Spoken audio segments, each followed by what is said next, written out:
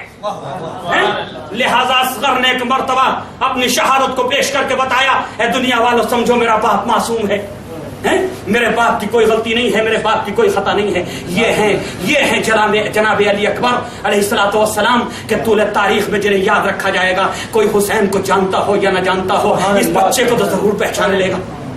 جب بھی ذکر ہوگا کہ ایک بچہ بھی کربلا میں قتل کیا گیا تھا تو امام حسین کو نہ بھی جانتا ہو تو اس کا ذہن اس بچے کی طرف ضرور پہنچ جائے گا کہ ہاں ایک بچہ, اس کا نام اصغر ہے. صحیح. تو عزیزان گرامی, ایک اہم کارنامہ جناب علی اصغر نے انجام دیا. بس 4 مصروں میں اس کو یوں سن لیجئے کہ کہا صغیر نے مقتل میں مجھ کو جانے دو.